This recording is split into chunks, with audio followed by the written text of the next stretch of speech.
அனைவருக்கும் வணக்கம். இன்றைய தலைப்பு ஆடி அமாவாசை. ஆடி அமாவாசை வருகின்ற 12/8/2026 புதன்கிழமை வருகின்றது. ஆடி அமாவாசை முன்னோர்களின்காக நாம் என்னென்ன செய்ய வேண்டும்? இந்த உலகில் நாம் காணும் ஒவ்வொரு மரத்திற்கும் அதன் வேரே அடிப்படை. அதுபோல ஒவ்வொரு மனிதனின் வாழ்க்கைக்கும் அவனது முன்னோர்களே வேறாக இருக்கிறார்கள். நாம் இன்று வாழும் வாழ்க்கை, நாம் பெற்றோர், தாத்தா, பாட்டி அவர்களுடைய முந்தைய தலைமுறைகள் செய்த உழைப்பு, தியாகம் மற்றும் நல் வினைகளின் பலனாகும். தமிழர் மரபில் அந்த முன்னோர்களை நினைத்து நன்றியுடன் வணங்கும் புனித நாள்தான் ஆடி அமாவாசை. புராணங்களின்படி அமாவாசை நாள் என்பது பித்ருக்கள் பூமிக்கு அருகில் வந்து தங்கள் சந்ததியினரின் அன்பையும் வழிபாட்டையும் ஏற்றுக்கொள்ளும் நாள் என்று கூறப்படுகிறது. அதில் ஆடி அமாவாசை மிகவும் சிறப்பு வாய்ந்தது. சூரியன் தட்சிணாயனத்தில் பயணிக்கும் இந்த காலத்தில் பித்ருக்களுக்கு செய்யப்படும் தர்ப்பணம், தானம் மற்றும் பிரார்த்தனைகள் பல மடங்கு பலன் தரும் என்று வேதங்கள் கூறுகின்றன. பல ஆயிரம் ஆண்டுகளாக இந்தியாவில், குறிப்பாக நமது தமிழ்நாட்டில் மக்கள் ஆறுகள், கடற்கரை மற்றும் புனித தலங்களில் நீராடி முன்னோர்களுக்கு தர்ப்பணம் செய்து வருகின்றனர். அது நாம் அனைவரும் அறிந்ததே. தர்ப்பணம் என்பது வெறும் சடங்கு முறை மட்டுமல்ல, அது நன்றி கடனை செலுத்தும் ஆன்மீக வழிபாடு. நன்றி கடன் என்றால் என்ன? நமது முன்னோர்கள் நமக்கு கூறிய பாடங்களுக்காகவும், நமக்கு வகுத்து கொடுத்த வாழ்க்கைக்காகவும், நமக்கு வழங்கிய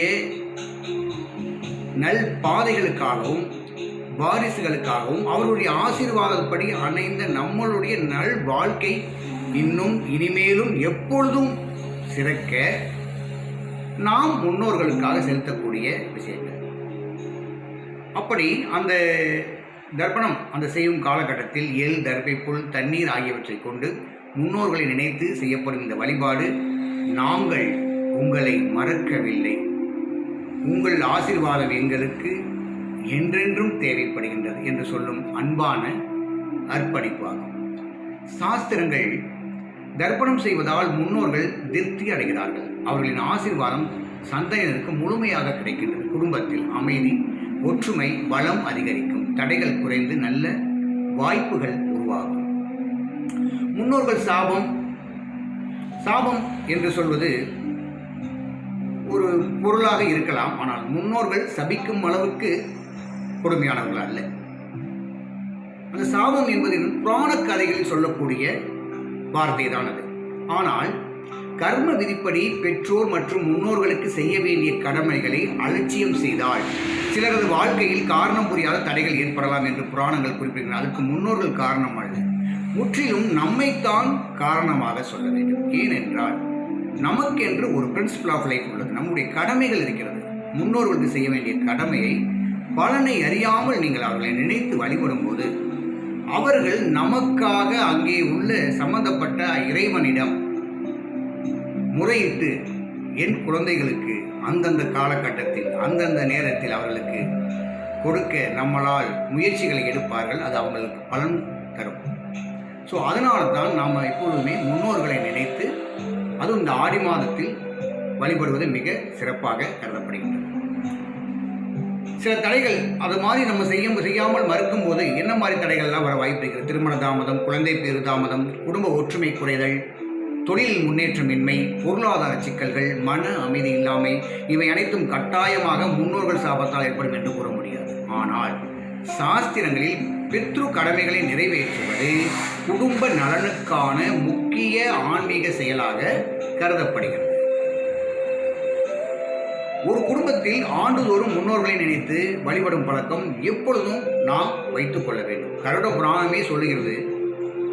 கருட புராணம் பல ஆன்மீக கருத்துக்களை எடுத்துரைக்கும் முக்கிய புராணங்களில் ஒன்றாகும். அதில் உயிர் உடலை விட்டு நீங்கிய பின் ஆன்மாவின் பயணம், பித்ரு உலகம் மற்றும் சந்ததியினர் செய்யும் சிராந்தம், தர்ப்பணம் போன்ற செயல்களின் முக்கியத்துவம் குறித்து விரிவாக விவரிக்கப்படுகின்றது. அதில் கூறும் கருத்துக்கள் படி முன்னோர்களை நினைத்து செய்யப்படும் வழிபாடுகள் அவர்களுக்கு திருப்தியை அளிக்கும். சந்ததியினர் தர்ம வாழ்க்கை வாழ்வது முன்னோர்களுக்கு பெருமை சேர்க்கும்.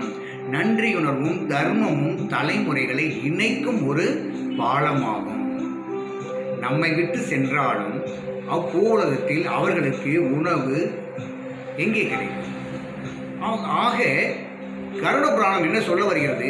நீங்கள் அவர்களை நினைத்து அந்த பூஜையும் அவர்களுடைய நினைவுகளையும் நினைவு கூறும்போது அவர்களுடைய வயிறு குளிர்வது என்பது மனம் குளிரும்படியாக ஆகி அவர்கள் முழுமையாக நம்மையே என்றும் முன்னோர்கள் நம்மைத்தான் நினைத்திருப்பார்கள். அவர்களுக்கு நம்மை விட்டால் வேறு யார் இருக்கிறார்? அவர்கள் நம்மளால் உருவாக்கப்பட்டது. அவர்கள் மூலியமாக தான் நாம் வந்தோம். ஆக ஆடி அமாவாசையில் அதிகாலை எழுந்து நீராடி முன்னோர்களை நினைத்து தர்ப்பணம் செய்வார்கள். பெற்றோர் முன்னோர்களை இழந்தவர்கள் அவர்கள் செய்வார்கள். பொதுவாக எல்லோரும் செய்ய வேண்டியது ஏழைகளுக்கு அன்னதானம். அவர்கள் பெயரை நினைத்து ஏழைகளுக்கு அன்னதானம் செய்யலாம்.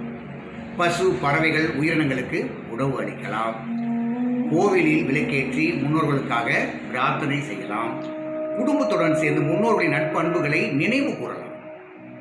அவர்கள் நம்முடைய வாழ்ந்த வாழ்க்கைகள் அந்த நிகழ்ச்சிகளை நம் குடும்பத்துடன் அனைவரும் உட்கார்ந்து அதை பேசும்போது அவர்கள் நம் அருகில் இருந்து மனதார அதை உணவுபூர்வமாக உணர்வார்கள். யாபகப்படுத்த நமக்குமே ஒரு புதுமையான ஒரு எனர்ஜெட்டிக் ஒரு புத்துணர்ச்சி பெறும். முன்னோர்களை நினைக்க புத்துணர்ச்சி பெறும். நாம் முன்னோர்களை பார்க்க முடியாமல் இருக்கலாம். ஆனால் அவர்கள் விட்டு சென்ற அன்பு, தியாகம், உழைப்பு மற்றும் நட்பண்புகளின் பலனில்தான் நாம் இன்று வரை வாழ்ந்திருக்கிறோம். இனிமேலும் வாழ்வோம், என்றும் வாழப்போகிறோம். நாம் நம் தலைமுறைகள் சிறக்கப் போகிறோம்.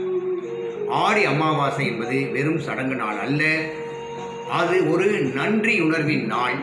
நம்மை உருவாக்கிய தலைமுறைகளை நினைத்து வணங்கும் நாள். அவர்களின் நல்ல பண்புகளை நம் வாழ்வில் தொடரச் செய்யும் உறுதிமொழி எடுக்கும் நாள். முன்னோர்களை நினைவில் வைத்த குடும்பம் வேரை மறக்காது. வேரை மதிக்கும் மரம் எப்போதும் செழித்து வளர்வது போல முன்னோர்களை மதிக்கும் குடும்பமும் ஆன்மீகத்திலும் ஒற்றுமையிலும் நல்வாழ்விலும் வளர்ச்சி அடையும். பித்ரு தேவோ பவ. முன்னோர்களை மதிப்போம், நன்றியுடன் வாழ்வோம், தர்மத்தை தலைமுறைகளுக்கு கொண்டு செல்வோம். என்றும் உங்கள் ஜெயராமன் முனியப்பன்.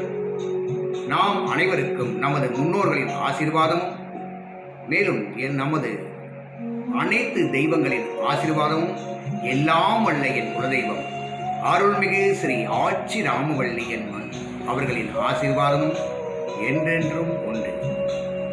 நன்றி, வணக்கம்.